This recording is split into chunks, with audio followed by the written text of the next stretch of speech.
১ কোটি কর্মসংস্থান তৈরির প্রতিশ্রুতিতে ক্ষমতায় এলেও বিএনপির ৬ মাসে উল্টো বেকার হয়েছেন ৬২,০০০ শ্রমিক। এই সময় নানা সংকটে বন্ধ হয়েছে অন্তত ৯৫টি কারখানা। মিডিয়া ব্রিফিংয়ে এমন তথ্য তুলে ধরে গবেষণা সংস্থা সিপিডি বলা হয়, জ্বালানির সমস্যা সরকারকে আরও বেশি বেকায়দায় ফেলেছে। এ সময় অর্থনীতির ৬২% সূচকই নিম্নমুখী বলেও জানানো হয়। আর সমস্যা সমাধানে সদিচ্ছা থাকলেও সরকারের সক্ষমতায় ঘাটতি রয়েছে মনে করে সংস্থাটি। রাকিব আল জাবেদের রিপোর্ট। তারেক রহমান সশস্ত্র চিত্রে শপথ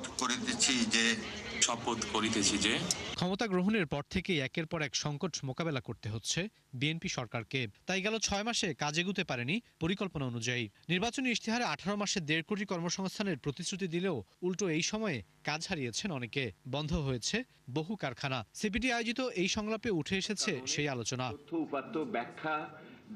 সংস্থাটির সম্মাননীয় ফেলো ডক্টর দেবপ্রিয় বলেন, গেল ৬ মাসে কেবল সাভার, আশুলিয়া, নারায়ণগঞ্জ, নরসিংদীতে বন্ধ হয়েছে ৯৫টি কারখানা, বেকার হয়েছেন ৬২,০০০ মানুষ। জানান, সংকট সমাধানে সরকারের সদিচ্ছা থাকলেও ঘাটতি রয়েছে সক্ষমতার। ৯৫টি কারখানা বন্ধ হয়েছে। বিশেষ করে আমাদের এইটা হলো গাজীপুর, সাভার, আশুলিয়া, নারায়ণগঞ্জ, নরসিংদী এলাকাতে, এবং প্রায় ৬২,০০০ মানুষ কাজ হারিয়েছে বলে আমাদের হিসাব। এ সময় মূল্যস্ফীতি, প্রবৃদ্ধি, বিনিয়োগ, বিদেশি ঋণের মতো ৩১ সূচকের ১৯টিতেই বিপরীত চিত্র দেখেছে দেশ, যার পেছনে সমন্বয়হীনতা, উচ্চপদে রাজনৈতিক বিবেচনায় নিয়োগ দেয়াকে দায়ী করেছেন অর্থনীতিবিদরা। বৈদেশিক বিনিয়োগ এবং এটার সাথে যদি আপনারা মিলিয়ে আমাদের উৎপাদন সূচক দেখেন, শিল্প সূচকে, তাহলে আমার উৎপাদন খাতে যে এই মুহূর্তে স্থবিরতা বলাটা কম বলা হবে, এইটা একটা শঙ্কাজনক অবস্থার ভিতরে আছে। চেষ্টা করা উচিত কিভাবে শিল্পায়নের মাধ্যমে আমরা শোভন কর্মসংস্থান করতে পারি। ইনফরমাল সেক্টরে জব ক্রিয়েটেড হবে ১ কোটি হবে কিনা সেটা আমি এখন বলতে পারবো না। সংলাপে পে স্কেল নিয়ে সরকারের গড়িমসির সমালোচনা করেন বক্তারা। জানান, আগামীতে বাড়তি দুশ্চিন্তা যোগ করবে ভর্তুকি ও বিদেশি ঋণের চাপ। এ সময় মূল্যস্ফীতির উপাত্তের সাথে বাস্তবতার মিল না থাকার সমালোচনা করেন ডক্টর দেবপ্রিয়। মূল্যস্ফীতির ধারার সাথে ব্যক্তি জীবনের যে অভিজ্ঞতা, সেটা তো মিলছে না। আমরা সাধারণভাবে যেটা বলতে চাচ্ছি, পে স্কেলের ব্যাপারটা ওনারা মিসহ্যান্ডেল করেছে এখন পর্যন্ত। সামনের দিকে বিনিয়োগের জন্য এই জন্য আমরা খুব দ্রুত এইটার একটা বড় ইতিবাচক পরিবর্তন হবে, এইটা আমাদের মনে হচ্ছে না আপাতত। সুতরাং গত যেইটুক গ্রোথ হয়েছে, আমরা একটা ব্যাখ্যায় লিখেছি যে এটার কারণ হলো বেঞ্চমার্কটা খুবই লো ছিল। চলতি অর্থবছর লক্ষ্যমাত্রার চেয়ে ২০ ভাগ কম রাজস্ব আদায় হবে বলে শঙ্কার কথা জানায় সিপিডি। ক্যাপিটাল মেশিনস তো আসতে, ইম্পোর্ট হতে সময় লাগে, আপনারা জানেন। রাকিব আল জাবেদ, ৭১, ঢাকা। কোনো কেন্দ্রকে অলস বসিয়ে রেখে ভাড়া বাবদ টাকা দেবে না সরকার, অর্থাৎ তুলে দেয়া হবে ক্যাপাসিটি চার্জ ব্যবস্থা। আর বিদ্যুৎ খাতের বিপুল ভর্তুকির চাপ কমাতে পর্যালোচনা করা হবে পুরনো সব ক্রয় চুক্তি, যার ভিত্তিতে প্রকাশ করা হবে বিশেষ শ্বেতপত্র। পঞ্চবার্ষিক কৌশলগত পরিকল্পনা একথা বলা হয়েছে। এছাড়া ৫টি শীর্ষ অসম চুক্তি পুনরায় আলোচনার মাধ্যমে বছরে অন্তত ৩,০০০ কোটি টাকা সাশ্রয়ের চিন্তা রয়েছে সরকারের। আর অবসরে পাঠানো হবে অদক্ষ কেন্দ্রগুলোকে।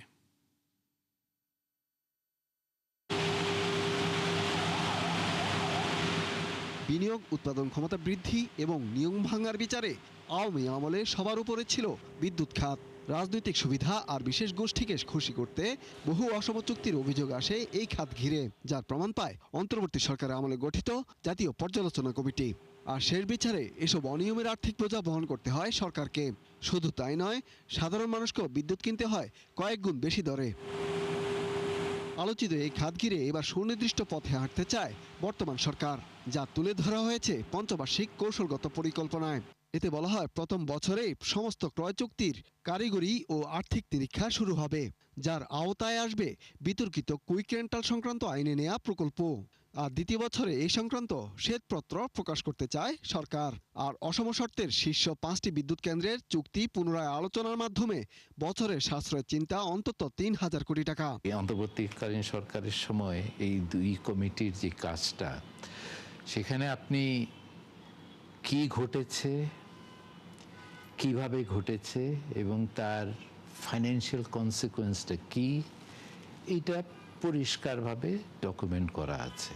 কাজেই নতুন করে আবার ওই চাকা আবিষ্কারের কোনো প্রয়োজন নেই, কারণ এখানে আমার ক্রাইসিসটাকে হ্যান্ডেল করাটাই তো হচ্ছে উদ্দেশ্য। বর্তমানে 137টি বিদ্যুৎ কেন্দ্র থাকলেও তার বড় একটা অংশই অদক্ষ। সেগুলোর মেয়াদ না বাড়িয়ে অবসায়নের চিন্তা রয়েছে পরিকল্পনায়। এছাড়া 50 মেগাওয়াট ক্ষমতার উপরে প্রকল্প নেওয়ার কথা বলা হয়েছে প্রতিযোগিতামূলক দরপত্রের মাধ্যমে। শক্ত অবস্থান রয়েছে ক্যাপাসিটি চার্জ ব্যবস্থা বাতিলের পক্ষে, অর্থাৎ কোনো কেন্দ্রকে অলস বসিয়ে ভাড়া বাবদ অর্থ পরিশোধ করতে চায় না সরকার। আছে বিদ্যুৎ ক্রয়ের অস্বচ্ছ প্রক্রিয়াকে স্থায়ীভাবে নিষিদ্ধ করার কথাও।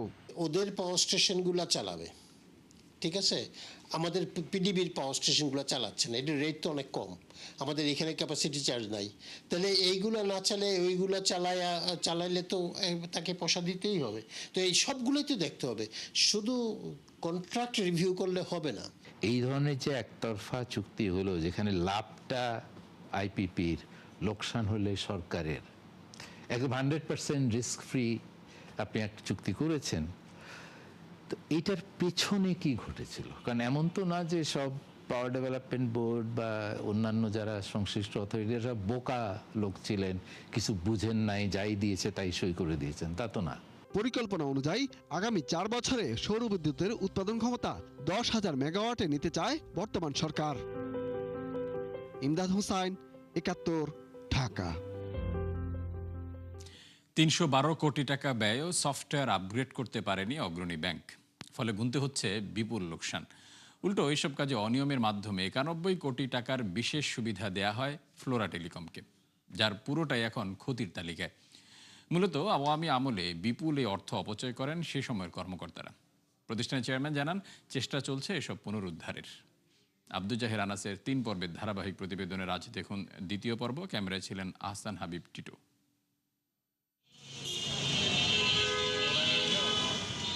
ফ্লোরা টেলিকমের এই উত্তরা শাখা থেকে তথ্য প্রযুক্তি সংক্রান্ত বিভিন্ন পণ্য এবং সেবা কিনে রাষ্ট্রায়ত্ত অগ্রণী ব্যাংক।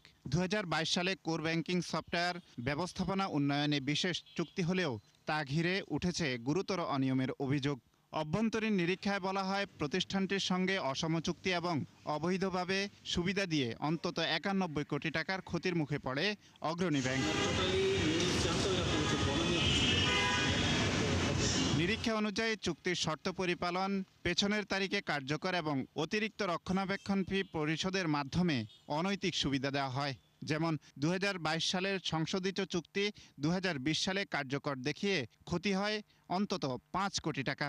17টি সফটওয়্যার মডিউলের 6টি সক্রিয় না হলেও পরিশোধ করা হয় আরও 60 কোটি টাকা। এছাড়া চুক্তির বাইরে গিয়ে ওই প্রতিষ্ঠানের 44% কর চাপানো হয় ব্যাংকের উপর। এটা তো টেকনিক্যাল জিনিস, এখানে আপনি কি কিনছেন, ভ্যালুটা কি পাবেন এবং সেই ভ্যালুটার এগেনস্টে আপনি কি প্রাইসটা দিবেন, এইটার তো একটা অ্যাসেসমেন্ট করতে হয়। কোন ধরনের আইটি সিস্টেম দিয়ে আমরা সেবাকে আরও উন্নত করতে পারবো এবং কস্ট ইনকাম রেশিওটা কমাইতে পারবো, এফিসিয়েন্সি বাড়াইতে পারবো। Core banking system, Temenos T24 software সহ বিভিন্ন সেবায় বিপুল অর্থ ব্যয় হলেও কাঙ্ক্ষিত সুফল পায়নি অগ্রণী ব্যাংক। কারণ পুরনো ভার্সন ব্যবহারে গুনতে হয় বাড়তি ফি।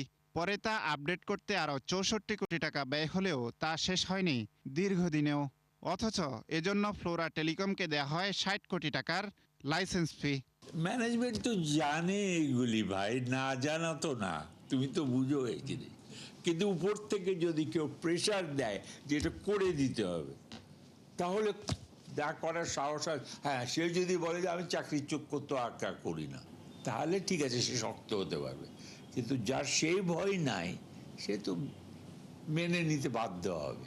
এইটাই হয়েছে। শুধু তাই নয়, T24 আর 20 ভার্সন ও আইএসবি বাস্তবায়নে থাকরাল ইনফরমেশনের মাধ্যমে আরও 65 কোটি 76 লাখ টাকা ব্যয়ে কেনা হয় 3টি সার্ভার। কিন্তু এসবও অব্যবহৃত অবস্থায় পড়ে আছে দীর্ঘদিন ধরে। এমনকি আশঙ্কা রয়েছে ওয়ারেন্টির ম্যাচ শেষ হওয়ারও। এই অনিয়মের ইস্যুটি বাংলাদেশ ব্যাংকের ইন্সপেকশন পরিদর্শন প্রতিবেদনে বের হয়েছে। একই সাথে ব্যাংকের, দ্যাট ইজ অগ্রণী ব্যাংকের অভ্যন্তরীণ নিরীক্ষা দ্বারাও এগুলো উদ্ঘাটিত হয়েছে যে এখানে বড় ধরনের অনিয়ম হয়েছে। এই ধরনের বড় আর্থিক অনিয়ম একটি রাষ্ট্রীয় মালিকানাধীন ব্যাংকের ক্ষেত্রে কখনোই গ্রহণযোগ্য না। যেই কোম্পানিগুলো অডিট করছে এই ব্যাংকের কার্যক্রমকে, তাদেরও কিন্তু এটা দেখবার কথা আছে এবং আমি মনে করি যে সময়ে সময়ে ইনস্টিটিউশনাল অডিটও হওয়া উচিত। একটা তো ফাইন্যান্সিয়াল অডিট হয়, কিন্তু ইনস্টিটিউশনাল অডিটও দরকার, এবং এটা একইভাবে যেমন কেন্দ্রীয় ব্যাংকেরও বিষয় রয়েছে, এবং অন্যভাবে আমি যদি বলি এফআইডির উচিত এইটা সার্বিকভাবে ওই ব্যাংকের বাইরে গিয়েও পেশাদারি অডিট ফার্ম দিয়েও করানোর দরকার রয়েছে। এসব অনিয়মের জন্য কোনো ব্যবস্থা নেওয়া হয়নি ফ্লোরার বিরুদ্ধে, উল্টো পরিশোধ করা হয় প্রায় 3.5 কোটি টাকার বাড়তি বিল। ওই বিষয়টা আমি ওইভাবে কিছুই জানি না, আমি কি বলবো, আমি তো কিছুই জানি না। সব মিলিয়ে আইটি খাতে 312 কোটি টাকা ব্যয় করে অগ্রণী ব্যাংক, কিন্তু হালনাগাদ হয়নি কাঙ্ক্ষিত সফটওয়্যার। আব্দুজ্জাহের আনাস, 71, ঢাকা। দেশের স্বার্থ বজায় রেখে ভারতের সাথে সম্পর্ক রাখতে চায় সরকার। সচিবালয়ে ভারতীয় হাইকমিশনের সাথে আলোচনা শেষে এই মন্তব্য করেছেন বাণিজ্যমন্ত্রী খন্দকার আব্দুল মুক্তাদির।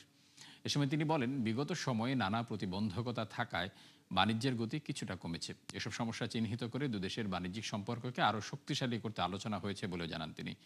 এদিকে ভারতীয় হাইকমিশনার দীনেশ ত্রিবেদী জানান, দুদেশের অর্থনৈতিক সম্পর্ক এগিয়ে গেলে সেই পথে এগিয়ে যাবে রাজনীতিও। তার মতে পারস্পরিক নির্ভরশীল সম্পর্কই স্থায়ী সমাধানের পথ। ইন্টারডিপেন্ডেন্সি ইজ এ পার্মানেন্ট সলিউশন। অর্থনীতি রাজনীতি থেকে আগে চলে যায়, তখন রাজনীতি ওর পেছনে পেছনে যায়। অর্থনীতি হবে লোকেদের উন্নয়নের কাজ, আর যখন লোকেরা ভাববে যে এই রিলেশন আমাদের সবার জন্য ভালো, তাহলে পলিটিক্স কম্পালশন হয়ে যাবে। তাহলে দুটোই ইম্পর্টেন্ট আছে।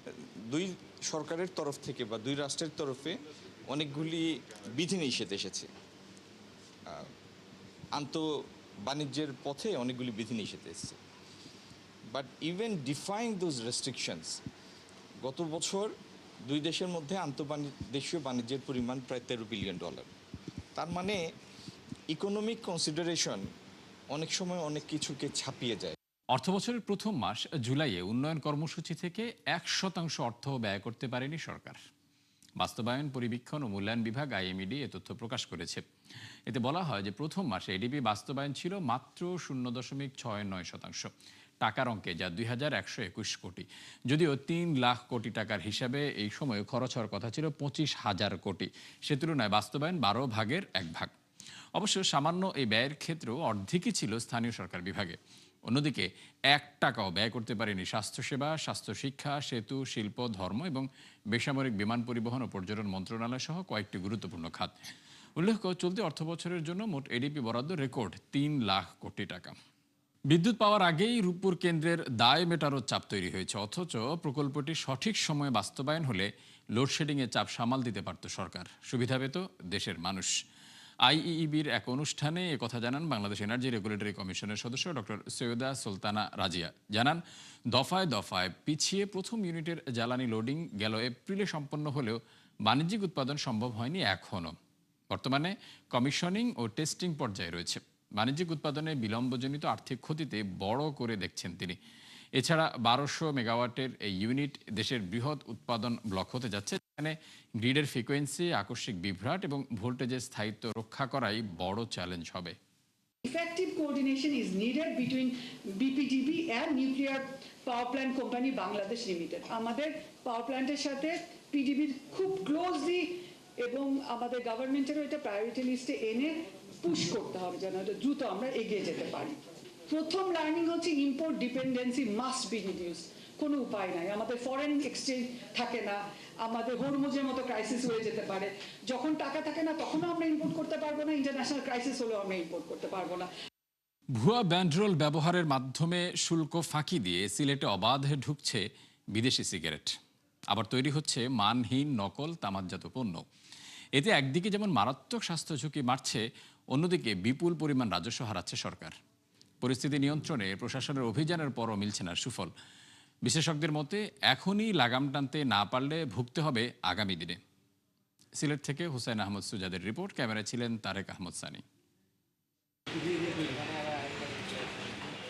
তামাকজাত পণ্যে সম্পূরক শুল্ক বৃদ্ধিতে বেশি লাভের আশায় চোরাই পথে বিদেশি সিগারেট আনছেন চোরাকারবারীরা।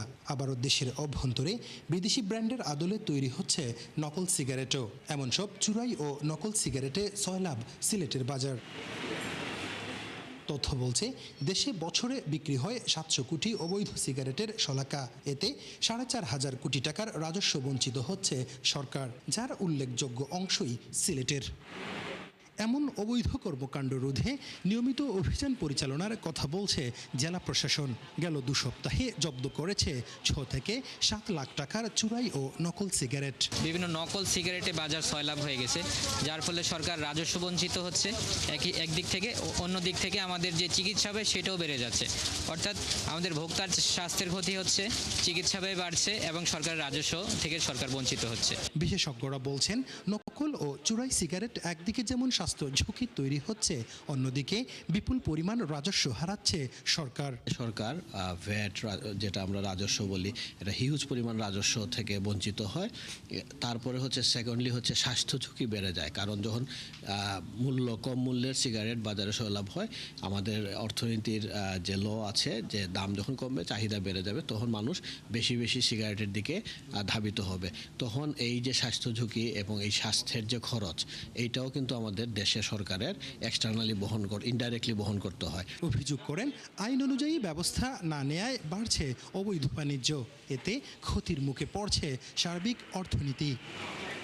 সংশ্লিষ্টদের মতে, এখনই পদক্ষেপ না নিলে ভবিষ্যতে অবৈধ পণ্যের নিরাপদ নেটওয়ার্কে পরিণত হবে সিলেট। তাই দ্রুত সমন্বিত উদ্যোগের দাবি জানান তারা। হুসাইন আহমেদ সুজাদ, 71 সিলেট। দর্শক, 71 বিজনেসে এই ছিল এখনকার মতো। সরাসরি সংবাদ অনুষ্ঠান দেখতে চোখ রাখুন 71-এর ফেসবুক পেজ এবং সাবস্ক্রাইব করুন 71-এর ইউটিউব চ্যানেল। থাকুন 71-এর সাথেই।